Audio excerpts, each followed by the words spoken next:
मत आज ये गोटे जगह को इनागुरेसन करने मौका मिलला बहुत खुशी बहुत भल कथा। बाइक मास्टर पूरा पैन इंडिया रे 113टा ब्रांच ऑलरेडी खोली सारी यहाँ को मिसेकी ओडिशा रे यहाँ 6 नंबर तंकर तो से 26 सॉरी ओडिशा रे यहाँ 26 तो पूरा टीम को मु कंग्रेचुलेट करी बहुत लोक यहाँ साहाय्य हम यहाँ गोटे सबू तंकर जी भी ब्रांड बाइक सब अच्छी से सब सर्विस यहाँ कर तो बहुत बहुत कंग्रेचुलेशंस।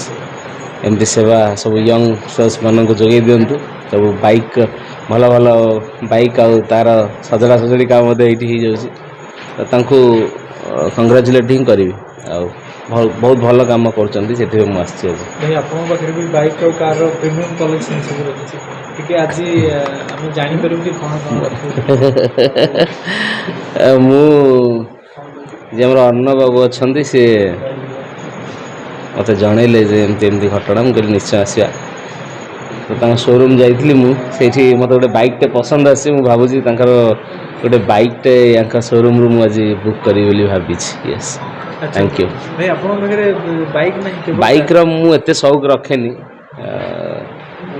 किंतु गोटे बाइक नेबी बोली भाभी कहीं आगामी फिल्म रे मुझे बाइक को यूज करी बोली भाभी बेनली कंपनी रो गोटे विंटेज मॉडल तंकर अच्छी तो सहीटा मु नवा प्लान करथिली तो आगो को जो फिल्म आसीबो से बाइक को आपण माने देखिबे।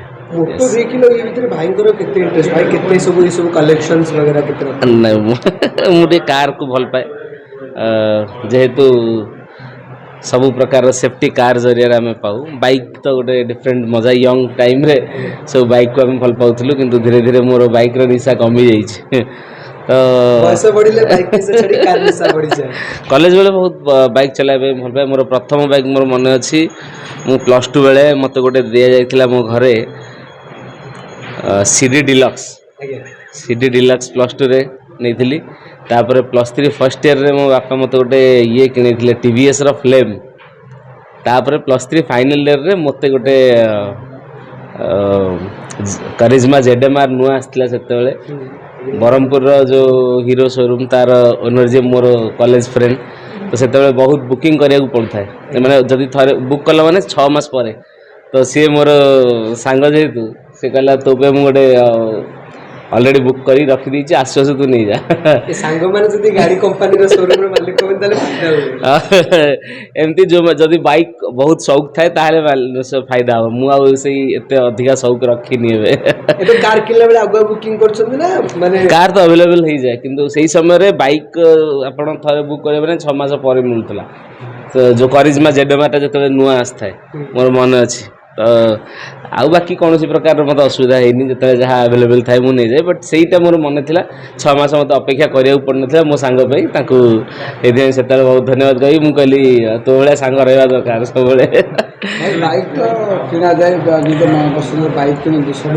टेंशन से सर्विस कथा उठे मनटा भारी खराब हुए मुझे बाइकटा चलाऊली 2 दिन बंद से जो बाइक हंटर्स माने से bike master sorry bike master से माने ये जो सर्विस सेंटर खोलुछन सेटा ही बहुत सहायकारी मुझे प्रथम आपन कहली किनी दवाटा तो सहज जमी आप गोटे घर करदे इमिडिएट नुआ घर ठीक अच्छी फिर सजाड़ी रखाटा बहुत बड़ कष्ट तो यहाँ प्रत्येक बाइक सजाड़ा जगह यहाँ तो कौन प्रकार से कहली यंगस्टर्स मान बहुत हेल्पफुल हम कहीं से बहुत स्पीड चलाती आजिकल मुझे बहुत जगह देखे से उचित नुह चलेवा लिमिट रे चलेवा दरकार आ बहुत अधिक स्पीड चलेले बाइक भी खराब हो तम देह भी असुस्थ हो केते स्पीड चले के भल लागे मोर गोटे इनसीडेंट होता एक्चुअली मु सत कह गले मु बहुत स्पीड चलाए कॉलेज बेले माने बहुत स्पीड चलाए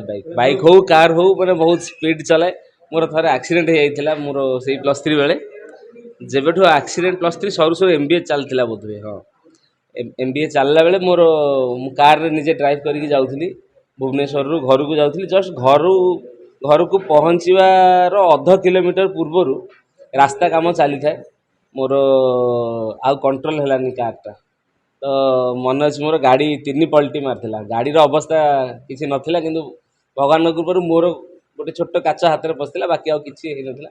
ତ ସେବେଠୁ ମୋର ଗୋଟେ ଡର ପଶି ଯାଇଥିଲା। ମୋର ସେତେବେଳେ ଥିଲା ଫର୍ଡ ଫିଏସ୍ଟା। ତ ସେତେବେଳେ ଆକ୍ସିଡେଣ୍ଟ ଯେତେବେଳେ ହେଇଥିଲା ତା ପରଠୁ ମୋର ଅଟୋମେଟିକ୍ ତାପରେ ତ ବର୍ଷେ 1.5 ବର୍ଷ ମୁଁ ଆଉ ଗାଡ଼ି ଚଲେଇଲିନି, ଭୟ। ତାପରେ ଡ୍ରାଇଭର ଚଲେଇଲେ, କିନ୍ତୁ ମୁଁ ଡ୍ରାଇଭରକୁ ବି କହୁଥାଏ ଯେ ତମେମାନେ ରୁହ ମୁଁ ନିଜେ ଚଲାଏ। ସେଇ ସମୟରେ ମୋର ଏମିତି କ୍ରେଜ୍ ଥାଏ ଗାଡ଼ି ପ୍ରତି। ଆକ୍ସିଡେଣ୍ଟ ଯେତେବେଳେ ହେଲା ତା ପରଠୁ ଡ୍ରାଇଭର ଅଧିକା ଚଲେଇଲେ, ତାପରେ ମୁଁ ଧୀରେ ଧୀରେ 1.5 ବର୍ଷ ପରେ ମୁଁ ଟିକେ ଟିକେ ଆଉଥରେ ଚଲେଇବା ଆରମ୍ଭ କଲି। ସମସ୍ତଙ୍କ ଜୀବନରେ ଯେମିତି ଜଣେ ଜଣେ ଗୁରୁ ରହିବା ଦରକାର, ସେମିତି ଘରେ ବାଇକ୍ ଥିଲା ମାନେ ମାଷ୍ଟର ତ ଗୋଟେ ଦରକାର। ସେଥିପାଇଁ ବାଇକ୍ ମାଷ୍ଟର ଗୋଟେ ଆମର ବାଇକ୍ ମୁଁ 10th ରେ ଶିଖିଥିଲି। 10th କ୍ଲାସ୍ରେ ଆମର ମୋ ବାପାଙ୍କ ଡ୍ରାଇଭର ଚଲେଇବା ଶିଖେଇଥିଲେ। ତା ନାଁ ଦିଲ୍ଲୀପ। ଏବେ ବି ଅଛି ସେ ଆମର ଡ୍ରାଇଭର। ସେ +2 ବେଳେ ମୋତେ କାର୍ ବି ସିଏ ହିଁ ଚଲେଇବା ଶିଖେଇଥିଲେ, ବାଇକ୍ ବି ସିଏ ହିଁ ଚଲେଇବା ଶିଖେଇଥିଲେ। ତ ସିଏ ହେଉଛି ମୋର ଡ୍ରାଇଭର ଗୁରୁ। ତ ଏନିୱେଜ୍ ମୁଁ କିନ୍ତୁ ସବୁ ୟଙ୍ଗଷ୍ଟର୍ସ ମାନଙ୍କୁ ଏହା କହିବି, ଗାଡ଼ି ସଦାବେଳେ ସ୍ଲୋ ଚଲାନ୍ତୁ। ଯେତିକି ଉଚିତ ସ୍ପିଡ଼ ଥାଏ ସେତିକି ସ୍ପିଡ଼ରେ ଚଲାନ୍ତୁ। ଆଉ ଆଜିକାଲି ବହୁତ ରଫ୍ ଡ୍ରାଇଭିଂ କରନ୍ତି, ସେଇଟା କରିବା ଉଚିତ ନୁହଁ। କାହିଁକିନା ମୁଁ କଲେଜ ବେଳେ କରିକିରି ବହୁତ ଭୁଲ କରିଥିଲି। ଭଗବାନଙ୍କ କୃପାରୁ ମୋ ଗାଡ଼ି ଜରିଆରେ ଆଉ କାହାକୁ କେମିତି କିଛି ନ ହେଇଛି, ତ ସେଇଟା ବି ବହୁତ ଖରାପ କଥା ହେବ। ତ ସମସ୍ତଙ୍କୁ ଏହା ହିଁ ରିକ୍ୱେଷ୍ଟ କରିବି, ବାଇକ୍ ଚଲାନ୍ତୁ, କାର୍ ଚଲାନ୍ତୁ, କିନ୍ତୁ ଲିମିଟ୍ରେ ଚଲାନ୍ତୁ। ୟେସ୍। ଖରାପ ହେଲେ ତ ବାଇକ୍ ମାଷ୍ଟର ଅଛି। କିଛି ଯଦି ଖରାପ ହୁଏ ଏଠିକି ଆସିବେ, ଆପଣ ଆପଣଙ୍କର ବାଇକ୍ ସହ ଜାଣିବେ। Thank you. ଜୟ ଜଗନ୍ନାଥ।